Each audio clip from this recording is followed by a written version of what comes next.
Olá, bem-vindos ao canal História da Matemática.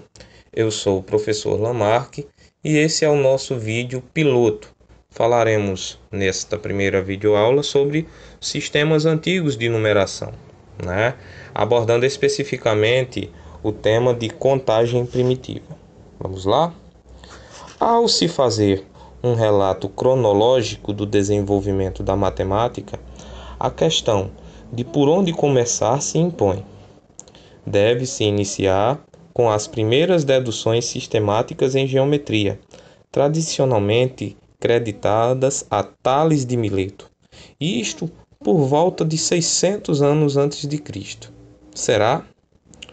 Ou então, se deve recuar mais no tempo e iniciar com a obtenção de certas fórmulas de mensuração feitas pelas civilizações pré-helênicas da Mesopotâmia ou do Egito. Seria assim? Ou então, deve-se recuar mais ainda no tempo e iniciar com os primeiros esforços tateantes feitos pelo homem pré-histórico visando a sistematização de ideias de grandeza, forma e número. Seria dessa forma? Ou então, pode-se dizer que a matemática teve início em épocas pré-humanas, de manifestação de senso numérico e reconhecimento de modelos, embora muito limitadamente, por parte de alguns animais, pássaros e insetos. Seria dessa forma?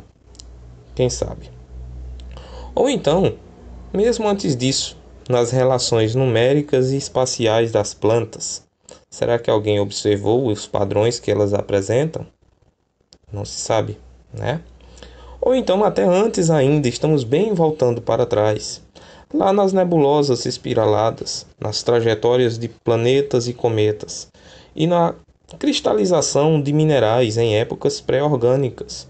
É uma ideia a se ponderar. Ou será que a matemática, como acreditava Platão, será que ela sempre existiu, estando meramente a aguardar a sua descoberta?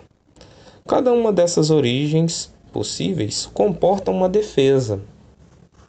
Bem, como usualmente se considera como a matemática mais antiga, aquela resultante dos primeiros esforços do homem para sistematizar os conceitos de grandeza, forma e número, é por aí que começamos, focalizando de início o surgimento do homem primitivo, do conceito do número e do processo de contar. O conceito do número e o processo de contar desenvolveram-se tão antes dos primeiros registros históricos, embora que haja evidências arqueológicas de que o homem, já há uns 50 mil anos atrás, era capaz de contar, que a maneira que ocorrem é largamente conjectural, não se tem uma certeza. Não é difícil, porém, imaginar como isso provavelmente se deu. É razoável admitir que a espécie humana, mesmo nas épocas mais primitivas, tinha algum senso numérico, pelo menos a ponto de reconhecer mais e menos, quando se acrescentavam ou retiravam alguns objetos de uma coleção pequena, pois há estudos que mostram que alguns animais são dotados desse senso. Com a evolução gradual da sociedade, tornaram-se inevitáveis as contagens mais simples. Uma tribo tinha que saber quantos eram seus membros e quantos eram seus inimigos, e tornava-se necessário a um homem saber se seu rebanho de carneiros estava diminuindo. É provável que a maneira mais antiga de contar se baseasse em algum método de registro simples, empregando a princípio o princípio da correspondência bionívoca. Para uma contagem de carneiros, por exemplo, podia-se dobrar o dedo para cada animal. Um dedo, um animal. Outro dedo, outro animal. E assim por diante.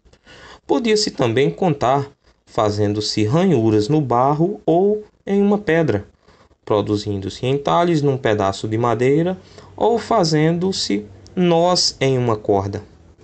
Então, talvez mais tarde, desenvolveu-se um arranjo de sons vocais para registrar verbalmente o número de objetos de um grupo pequeno.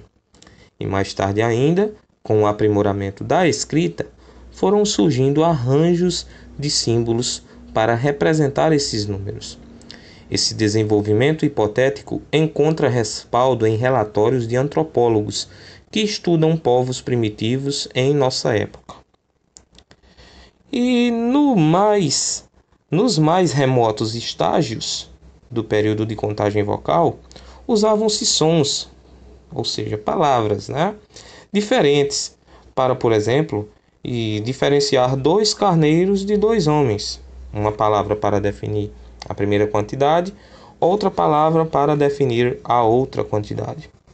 E vamos considerar aqui, trazendo para nossa próxima forma de avaliar, vamos considerar, por exemplo, em português, uma parelha de cavalos, 2.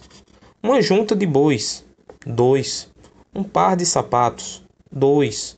Um casal de coelhos, 2. Veja, são formas de pronúncia diferentes, mas para expressar a mesma grandeza.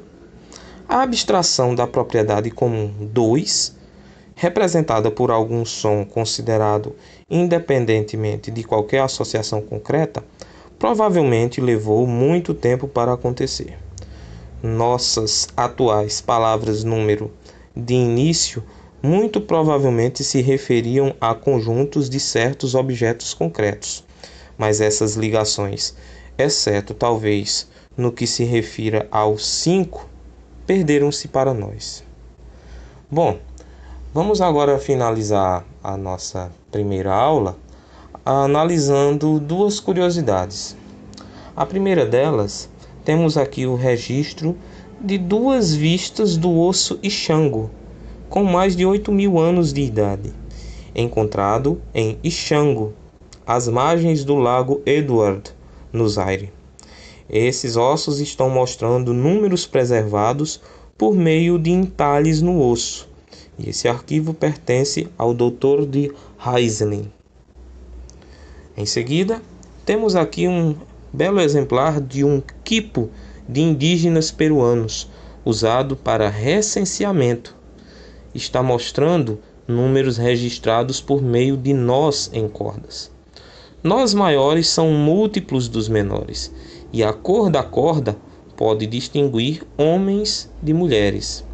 Esse exemplar pertence à coleção Musée de l'Homme, em Paris.